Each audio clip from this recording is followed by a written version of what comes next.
Hello everyone, once again welcome in RKG Biology tutorial. Now in this lecture we are going to cover electron transport chain. Electron transport chain से पहले हम लोगों ने discuss किया था glycolysis, oxidative decarboxylation और Krebs cycle के बारे में। हमने देखा था कि ग्लाइकोलिसिस के प्रोसेस में NADH2 का फॉर्मेशन हो रहा था। ऑक्सीडेटिव डीकार्बोक्सिलेशन के प्रोसेस में भी NADH2 का फॉर्मेशन हुआ था। क्रेब्स साइकिल के प्रोसेस में NADH2 और FADH2 का फॉर्मेशन हुआ था। तो ये NADH2 और FADH2 किस तरह से ATP का जनरेशन करेंगे, तो यहां पे हम लोग देखने वाले हैं इलेक्ट्रॉन ट्रांसपोर्ट चेन के बारे में। इलेक्ट्रॉन ट्रांसपोर्ट चेन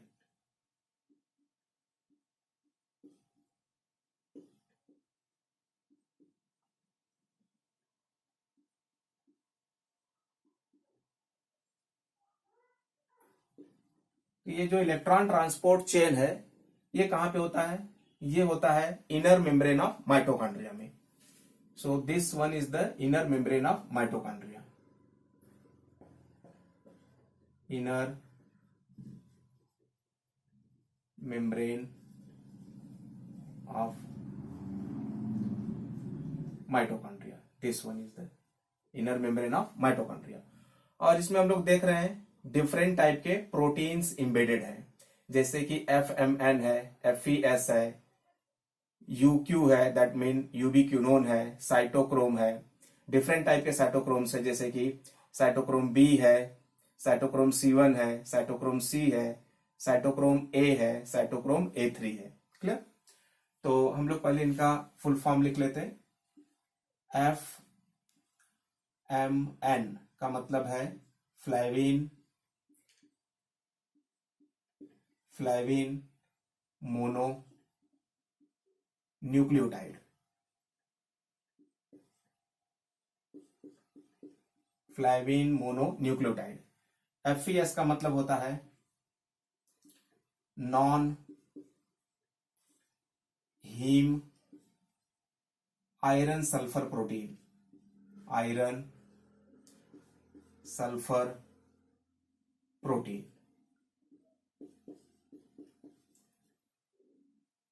UQ का मतलब है यूबिक्विनोन। यूबिक्विनोन।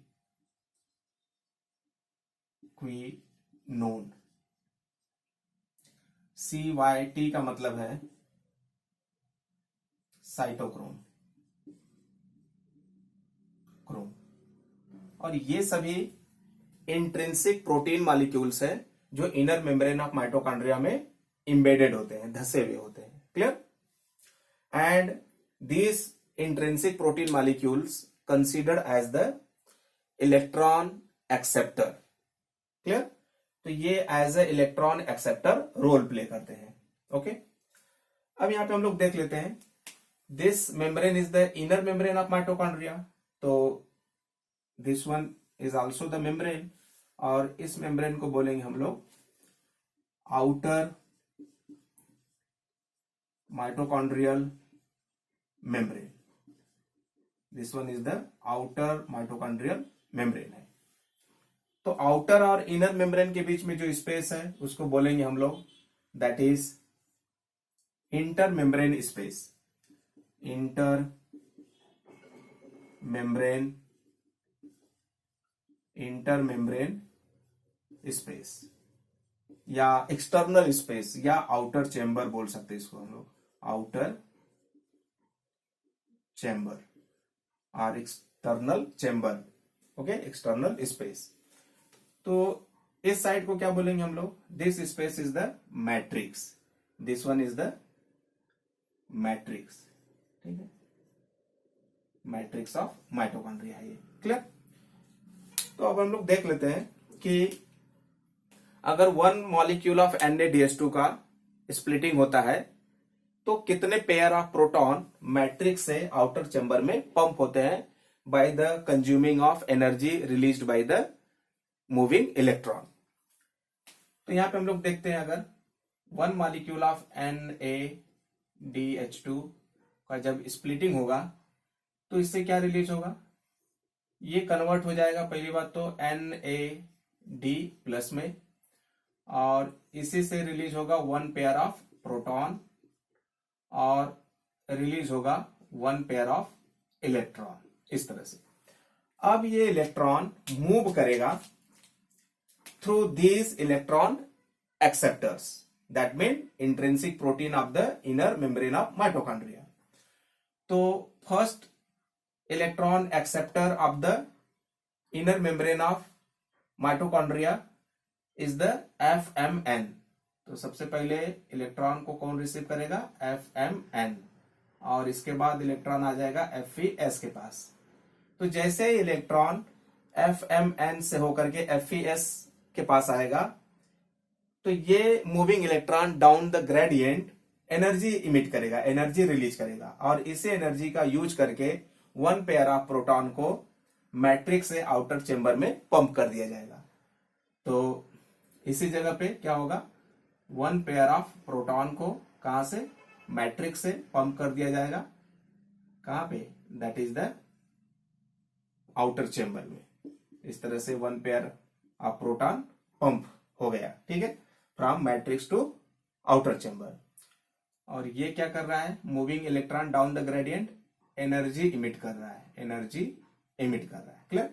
और इसी एनर्जी का यूज करके 1 पेयर ऑफ प्रोटॉन पंप कर दिया जाएगा matrix to outer chamber. Again ये मूविंग इलेक्ट्रॉन FES से कहां पे जाएगा? It will goes to the ubiquinone, okay, और यूबिक्यूनोन से होकर के फिर से कहां पे जाएगा? साइटोक्रोम B के पास। तो यहां पे ये जो लिखा हुआ है FMN, FES, तो इसमें ये जो इंट्रिंसिक प्रोटीन मॉलिक्यूल्स है, इनको हम 4 ग्रुप्स में, 4 कॉम्प्लेक्स में डिवाइड करते हैं। तो फर्स्ट कॉम्प्लेक्स में जो है FMN और FES आता है। So this one is the complex first. इस तरह से ये क्या है? कॉम्प्लेक्स फर्स्ट है। Ubiquinone, it make the complex second. This one is the complex second है ये। And cytochrome and ubiquinone, this makes the complex third, okay, and cytochrome makes the complex 4, complex 4 है ये। तो इस तरह से जितने भी इलेक्ट्रॉन एक्सेप्टर्स हैं, इंट्रिंसिक प्रोटीन मॉलिक्यूल्स है जो इनर मेम्ब्रेन ऑफ माइटोकॉन्ड्रिया में एम्बेडेड है, इनको हम 4 कॉम्प्लेक्स में डिवाइड करते हैं। This one is the first complex, ubiquinone second complex, ubiquinone and cytochrome third complex, and cytochrome this one fourth complex. तो इस तरह से हम लोग देख रहे हैं कि कॉम्प्लेक्स फर्स्ट पे FES के पास क्या हो रहा है? एनर्जी इमिट हो रहा है जब इलेक्ट्रॉन मूव कर रहा है डाउन द ग्रेडियंट, और इसी एनर्जी का यूज करके 1 पेयर ऑफ प्रोटॉन मैट्रिक्स से, मैट्रिक्स ऑफ माइटोकॉन्ड्रिया से आउटर चेंबर में पंप कर दिया जा रहा है। फिर से जब ये इलेक्ट्रॉन यूबिक्यूनोन के पास आएगा, अगेन एनर्जी इमिट करेगा, और फिर से 1 पेयर ऑफ प्रोटॉन को पंप कर दिया जाएगा from matrix to outer chamber, clear. इस तरह से सेम प्रोसेस होगा जब इलेक्ट्रॉन कॉम्प्लेक्स थर्ड पे आएगा, साइटोक्रोम B से होकर के ये आएगा यूबिक्यूनोन के पास। तो फिर से ये electron, moving electron energy emit करेगा इस तरह से, और इसी एनर्जी का यूज करके फिर से 1 पेयर ऑफ प्रोटॉन को पंप कर दिया जाएगा from matrix to the outer chamber, clear. फिर से ये electron moving down the gradient जाएगा साइटोक्रोम C1 के पास, then cytochrome C, then cytochrome A, then A3, clear, okay. तो इस तरह से ये इलेक्ट्रॉन पहुंच गया down the gradient cytochrome A3 के पास। अब यहां पे हम लोग देख रहे हैं कि जो मूविंग इलेक्ट्रॉन है डाउन द ग्रेडियंट, वो कॉम्प्लेक्स फर्स्ट पे एनर्जी इमिट कर रहा है, जिसके resultant 1 pair of proton matrix से आउटर चेंबर में पंप हो रहा है। कॉम्प्लेक्स सेकेंड पे भी यूबिक्यूनोन के पास एनर्जी इमिट कर रहा है, again 1 pair of proton matrix से आउटर चेंबर में पंप हो रहा है। सेम इलेक्ट्रॉन मूव कर रहा है down the gradient and at the complex third, at the UV quinone, again energy emit कर रहा है. Here energy will emit, and that energy is utilized in the pumping of one pair of proton from matrix to the outer chamber. और जब ये electron down the gradient complex fourth पे आता है तो कोई भी एनर्जी इमिट नहीं करता है. रिजल्टेंट कोई भी प्रोटॉन मैट्रिक्स से आउटर चेंबर में पंप नहीं होता है. क्लियर. तो इस तरह से जो इलेक्ट्रॉन है वो फाइनली कहां पे आ जाता है, साइटोक्रोम A3 के पास. क्लियर. अब A3 के पास आ जाएगा तो इस इलेक्ट्रॉन को एक्सेप्ट करने के लिए प्रेजेंट है, that is half molecule of oxygen. और इसी हाफ मॉलिक्यूल ऑफ ऑक्सीजन से अटैच हो जाएगा कौन, वन पेयर ऑफ प्रोटॉन और one pair of electron A attach होगा, जिसके रिजल्टेंट ये कन्वर्ट हो जाएगा किसमें, वन मॉलिक्यूल ऑफ वाटर में. तो इस तरह से रेस्पिरेशन के प्रोसेस में वाटर मॉलिक्यूल का फॉर्मेशन होता है. Clear. Okay. In the matrix of the mitochondria. अब देख रहे हैं हम लोग, अगर ये प्रोसेस लगातार होता रहेगा तो आउटर चेंबर में प्रोटॉन का कॉन्सेंट्रेशन ज्यादा हो जाएगा, क्योंकि moving electron down the gradient energy emit कर रहा है और इसी एनर्जी का यूज होकर के प्रोटॉन मैट्रिक्स से आउटर चेंबर में पंप हो रहा है. तो इस तरह से आउटर चेंबर में प्रोटॉन का कॉन्सेंट्रेशन ज्यादा हो जाएगा कंपेयर टू द मैट्रिक्स. तो हम लोग जानते हैं कि proton molecule will move from its higher concentration, that is from outer chamber to the lower concentration area, that is the matrix. और ये किस पाथवे के थ्रू डिफ्यूज होगा इनटू द मैट्रिक्स, तो ये होगा F0 F1 पार्टिकल के through. Clear. जिसको हम लोग नेक्स्ट लेक्चर में समझेंगे through the cameo osmotic hypothesis के थ्रू. क्लियर. और यहां पे हम लोग देख सकते हैं कि अगर 1 NaDH2 का ब्रेक डाउन हो रहा है और जो electron down the gradient move कर रहा है थ्रू इलेक्ट्रॉन ट्रांसपोर्ट चेन, तो 3 जगह पे एनर्जी इमिट कर रहा है, कॉम्प्लेक्स फर्स्ट, सेकेंड और थर्ड पे, जिसके resultant 3 pairs of proton pump हो रहा है मैट्रिक्स से आउटर चेंबर में. क्लियर. इसीलिए फ्रॉम 1 NaDH2 3 ATP का फॉर्मेशन होता है. अगले लेक्चर में हम लोग देखेंगे.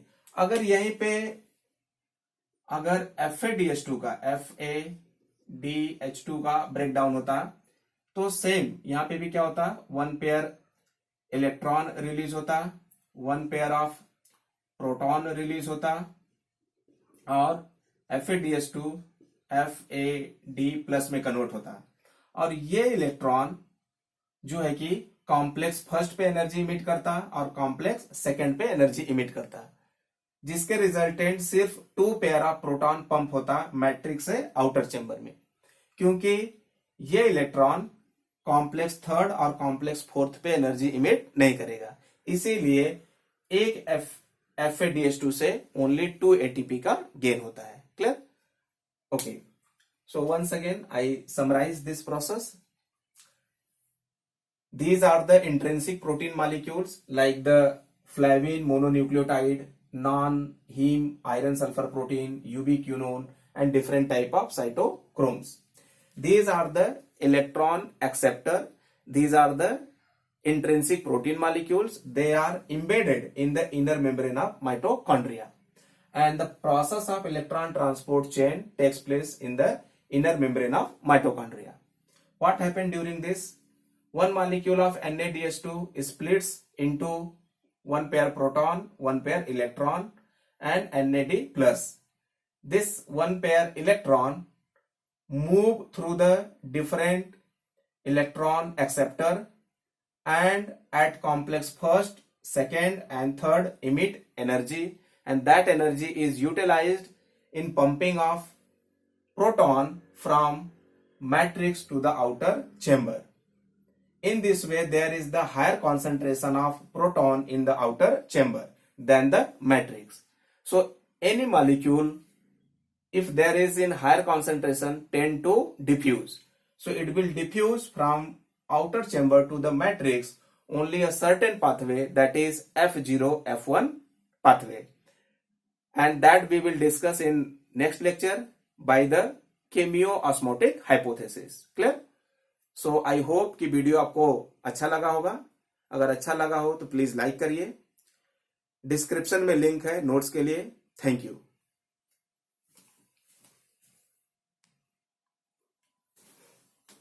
तो हम लोग यहाँ पे देख सकते हैं कि first electron acceptor in electron transport chain कौन है और final electron acceptor in electron transport chain कौन है।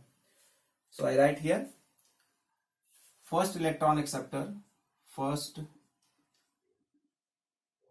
Electron acceptor in electron transport chain. तो कौन हो जाएगा फर्स्ट इलेक्ट्रॉन एक्सेप्टर? FMN है, FMN फ्लैविन मोनो न्यूक्लियोटाइड है। क्लियर? और लास्ट फाइनल इलेक्ट्रॉन एक्सेप्टर कौन है इलेक्ट्रॉन ट्रांसपोर्ट चेन में? तो वो है साइटोक्रोम A3। तो यहां पे लिख सकते हैं final electron acceptor in electron transport chain, that is the cytochrome A3 है। क्लियर? और अगर हम पूछे कि फाइनल इलेक्ट्रॉन एक्सेप्टर कौन है तो वो कौन हो जाएगा? Oxygen molecule. So I write here final electron acceptor in final electron acceptor, तो कौन हो जाएगा? सीधे ऑक्सीजन मॉलिक्यूल। ठीक है? तो यहां पे ध्यान देने की बात है, अगर क्वेश्चन आता है कि first electron acceptor in electron transport chain तो FMN, लास्ट या final electron acceptor in electron transport chain तो साइटोक्रोम A3। और सिर्फ क्वेश्चन आता है क्या फाइनल इलेक्ट्रॉन एक्सेप्टर कौन है, मेंशन नहीं करता है इन इलेक्ट्रॉन ट्रांसपोर्ट चेन, तो हमारा आंसर क्या होगा? ऑक्सीजन मॉलिक्यूल है। यहां पे देख सकते हैं finally electron is accepted by the half oxygen molecule. Clear? Okay.